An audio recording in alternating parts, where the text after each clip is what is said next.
देवी, श्रीमान मोतीलाल जी जैन, श्रीमती मंजुली देवी, श्रीमती संगीता देवी पापड़ीवाल परिवार देवली, श्रीमती सीमा शाह, श्रीमान ओम प्रकाश जी शाह, ऋषभ शाह, कुमुद शाह, शाह परिवार देवली।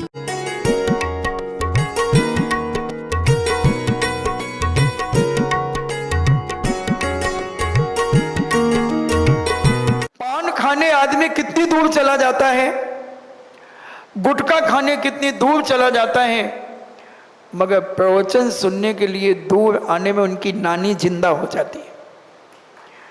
मैं नानी को मार नहीं रहा हूं, अगर वाइदा में किसी की नानी मर गई हो तो वो जिंदा हो जाती है कि महाराज जी दूर है हरि पर्वत। ऐसा भी मैंने सुना। फिर हमने कहा कोई बात नहीं, जो होगा होगा, दरी उठाने वाला तो बैठेगा कम से कम।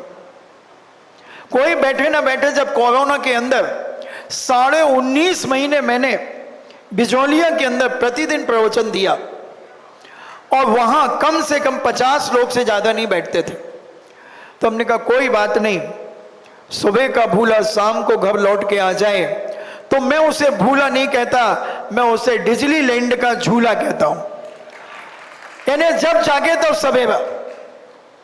हिम्मत बनाई, मैंने विचार किया, मैंने कहा जो होगा होगा, शुरू करते हैं। महाराज जी ने तो कल ही कहा था कि कल से शुरू कर दो। मैंने कहा नहीं महाराज जी, 14 तारीख को मित्र योग है, इससे मित्रता बढ़ेगी। Thank you very much. तो मित्रता बढ़ेगी। आज हम सैंपल में तुम्हें कुछ बातें करेंगे। आज टेलर दिखाएंगे, फिल्म बाद में दिखाई जाएगी। अगर टेलर जब जिसको पसंद आ जाता है तो फिल्म की टिकट बुक करना शुरू कर देता है। तो मैं कह रहा था पानी छानने की बात, तो हम अपने घरों में विचार करें, छन्ना खरीदें। खादी का कपड़ा हो तो और अच्छा है। एक छन्ना का कपड़ा ही स्पेशल खादी का बना हुआ है। जुनैद वर्णी ने, जो कि एक इलेक्ट्रिक इंजीनियर थे, उन्होंने खादी के छन्ने की ही बात कही, जिन्होंने एक शांति पथ प्रदर्शन एक ग्रंथ लिखा 1963 में। इलेक्ट्रिक इंजीनियर थे, बहुत अच्छे विद्वान थे, कभी और उनके बारे में चर्चा करेंगे। तो हमें अपने जीवन में यह समझना है। आज दही बड़े की बात करूंगा, दही की बात करूंगा। और ये दही, जब हम वो दूध अपने घर में लेकर के आते हैं और उस दूध को हम उस छन्ने से छान करके और अग्नि के ऊपर रख देते हैं, उसकी 3 उबाल आने के बाद उस दूध की एक्सपायर डेट 24 घंटे हो जाती है, यानी 24 घंटे तक वो दूध पूर्णतः शुद्ध है। मगर ये समझ लें, जो दूध आपके घरों में आता है वो पूर्णतः अभक्ष है। क्योंकि दूध कब लगता है और देने वाला कब आता है? 3 बजे रात से दूध लगना शुरू हो जाते हैं, जहां बहुत अधिक भैंसें होती हैं, और 5 बजे वो दूध वाला, 6 बजे दूध वाला चलता है और 7 बजे 8 बजे तक आपके घरों में दूध देता है। उस दूध का दही जमाओगे वो अभक्ष है, मांसाहार है। क्योंकि उसमें असंख्यात तज्जाति निगोदिया जीव उत्पन्न हो गए। उसी गाय और भैंस के आकार के उसमें दूध में जीव पैदा हो गए। अब उनको तुम क्या करोगे? वो तो दूधमय हो गए हैं। वो दूध पूर्णतः अभक्ष है। ऐसा दूध पीना यानी मांसाहार का सेवन करना। सरस दूध का पैकेट अगर आप लेते हैं कोल्ड स्टोर में रखा हुआ, वो भी कई दिनों का हो सकता है, कई घंटों का हो सकता है। इनसे बचें। हो सके दूध नहीं मिले तो कोई बात नहीं, बिना दूध के रह जाएं, उसकी जगह एक एप्पल आप खा लें, आपको पूर्णतः वही विटामिन मिलेंगे जो दूध में मिलते हैं। मगर वो अभक्ष दूध आपके लिए अनेक प्रकार की बीमारियों का कारण है। 8 बजे आपके घर में दूध आ रहा है, वो अशुद्ध है, उसे पीने की और खाने का प्रयास ना करें। तो जो दूध का दही बनता है, वो दूध लग कर के जो आया, मान लीजिए 7 बजे आप दूध लगवाने गए, 7:30 बजे आप दूध लगवा करके आ गए, अपने घर में लेकर के आ गए और उसे छान करके आपने गर्म कर दिया। जितना दूध आपके घर में यूज़ हुआ उसके बाद मान लीजिए 12 बजे या 2 बजे तक दूध बचा, उसमें आप क्या करें, एक मार्बल का टुकड़ा डाल दें, चांदी का सिक्का डाल दें, बादाम डाल दें, नारियल की कटोरी डाल दें, इससे वो दही बनेगा। अगर आपने 2 बजे जामन दही अगर डालते हैं वो अभक्ष हो जाएगा। अगर एक दिन पहले का दही उस दूध में डाल करके अगर दही बनाते हैं तो वो दही अभक्ष हो जाएगा, उसमें असंख्य जीव पैदा हो जाएंगे। जो हम ये बता रहे हैं, मार्बल, चांदी का सिक्का, नारियल की खोपड़ी, बादाम आदि जो हैं, इससे बना हुआ दही उस दूध में अगर आप डालते हैं तो 24 घंटे उस दही की मर्यादा, यानी दूसरे दिन 2 बजे तक उसकी मर्यादा होगी। अब ये दही बन गया और इस दही को हमने उनको कहा, प्रोफेसर साहब को, हमने इसे इलेक्ट्रिक माइक्रोस्कोप के पास ले जाइए, अगर इसमें एक भी जीव निकल जाएगा तो मैं जिंदगी भर के लिए गौरस का त्याग कर दूंगा। और मैंने उस समय कहा कि मैं अभी 15 दिन इसी नागपुर में रुका हूं, और ये 1990-91 की बात थी। आज लगभग 33 साल हो गए, वो प्रोफेसर आज तक लौट करके नहीं आए, क्योंकि जैन दर्शन एक सुप्रीम साइंस है। जहां साइंस समाप्त हो जाता है वहां से सुप्रीम साइंस स्टार्ट होता है। तो हम समझने का प्रयास करें बंधुओं, माताओं, बहनों, भले वो चीज हमें खाने ना मिले मगर हम खाएं तो शुद्ध खाएं। हम जो भी कार्य करें अपने जीवन में शुद्ध पवित्रता से जीवन जिए। तो जो दही बड़े खाने से जो सफ़ेद दाग होता है, अब उस दही में आपने बड़े डाल दिए तो अभी कोई अभक्ष नहीं हुआ, बिल्कुल भी अभक्ष नहीं हुआ। मगर बड़ा कैसे बनता है?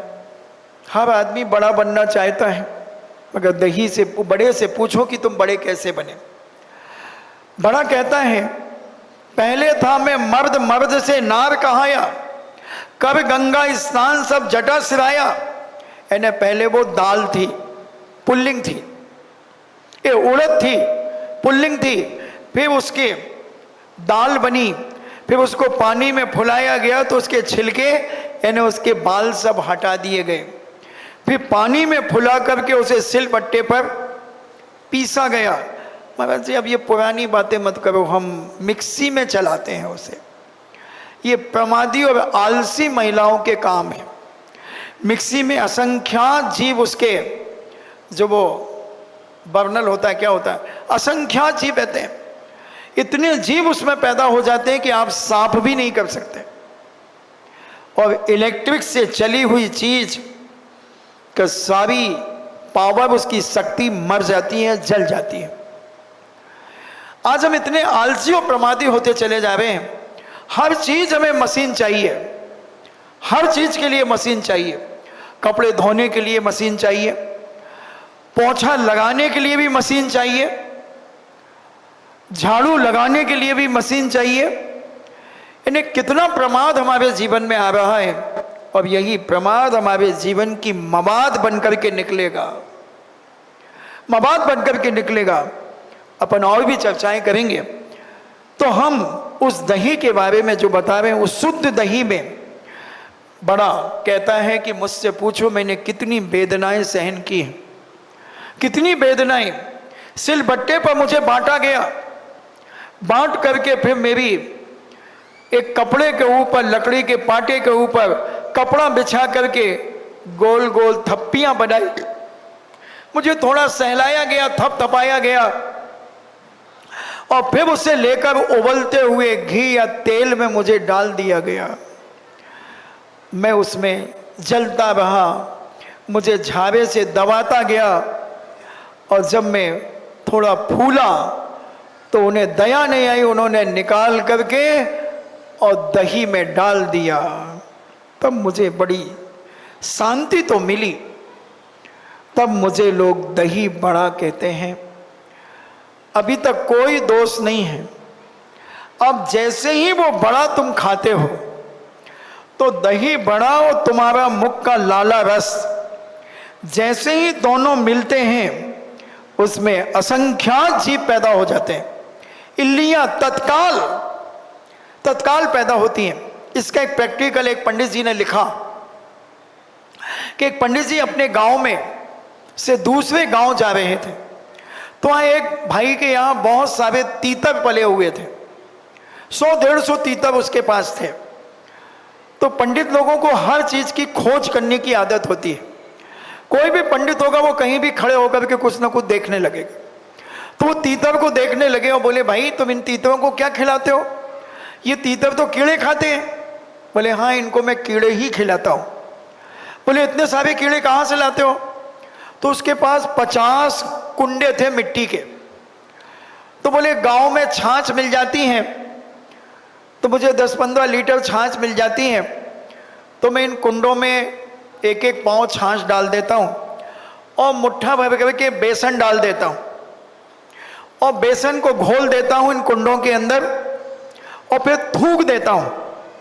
मेरे परिवार के लोग थूक देते हैं इन कुंडों में, और जैसे ही थूकते हैं कुछ ही क्षणों के अंदर इसमें इल्लियां पैदा हो जाती हैं, क्योंकि ये जीव सम्मूर्छन होते हैं। 4 इंद्रिय जीव तक सम्मूर्छन होते हैं। वैसे तो पंचेंद्रिय जीव भी सम्मूर्छन होते हैं, कुछ मेंढक भी सम्मूर्छन होते हैं। तो ये इसमें इल्लियां पैदा हो जाती हैं, और जब इल्लियां पैदा होती हैं तो हम अपने तीतरों को छोड़ देते हैं, तो ये तीतर उसमें चुग लेते हैं, और बाकी जो ये छाछ बचती हैं तो हम अपनी बकरियां आदियों को पिला देते हैं।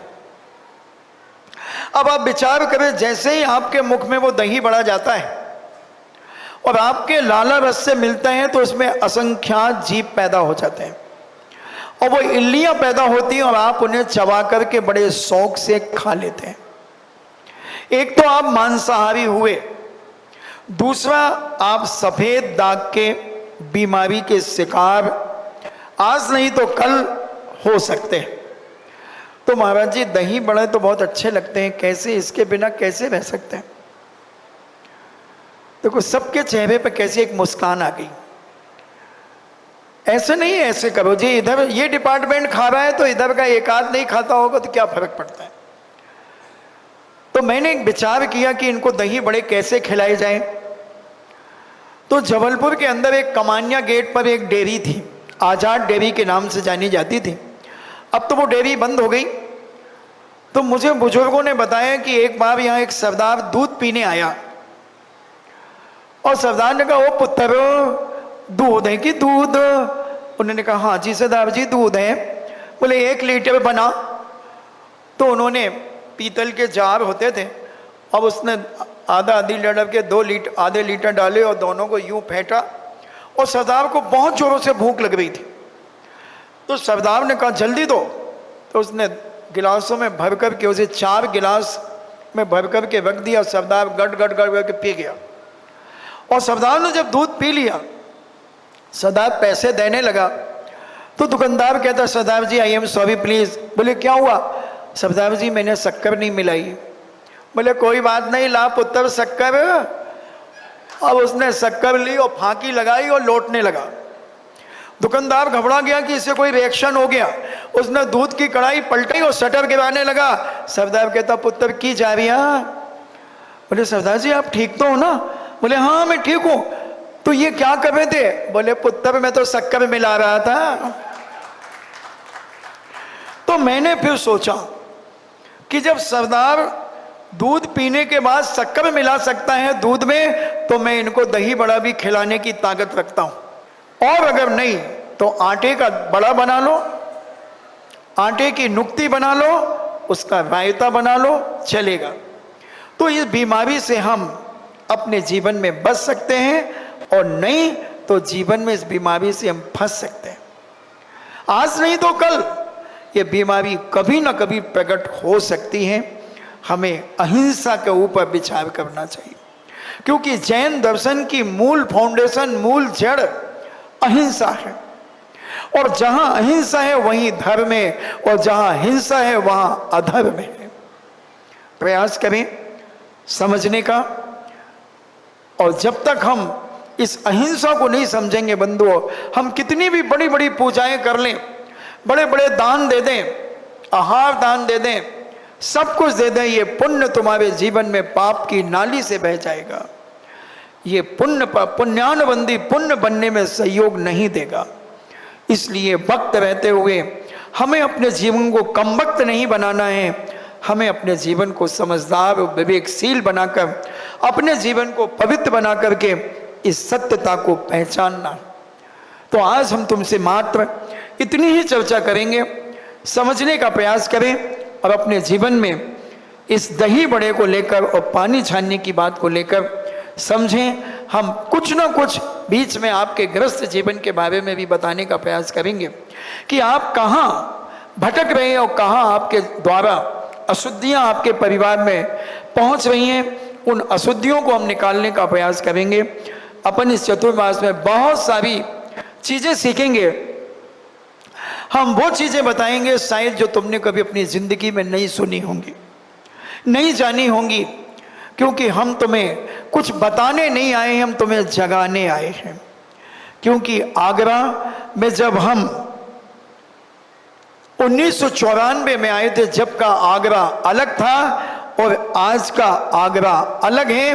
क्योंकि उस समय 10% लोग संपन्न थे और 90% लोग मध्यम वर्गीय थे। मगर ये सुधा सागर जी महाराज की गलती है कि आज 90% संपन्न हो गए और 10% मध्यम वर्गीय बचे हैं। इसलिए तुम्हें संभालना बहुत जरूरी है, बहुत जरूरी है।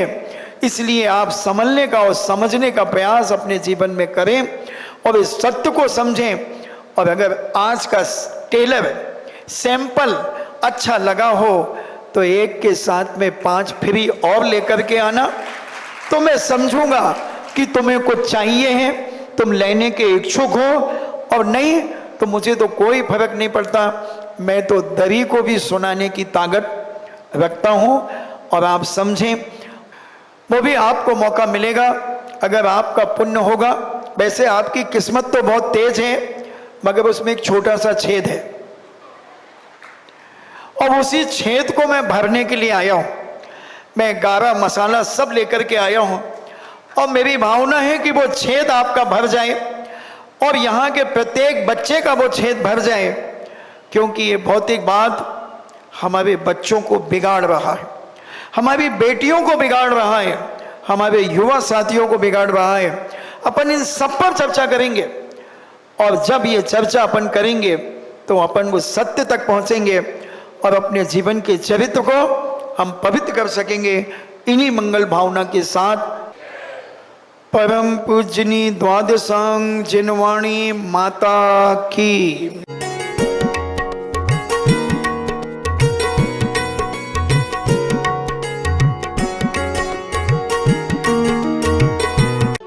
इस कार्यक्रम के पुण्यार्जक थे श्रीमती भंवरी देवी, श्रीमान मोतीलाल जी जैन, श्रीमती मंजुली देवी, श्रीमती संगीता देवी पापड़ीवाल परिवार देवली, श्रीमती सीमा शाह, श्रीमान ओम प्रकाश जी शाह, ऋषभ शाह, कुमुद शाह, शाह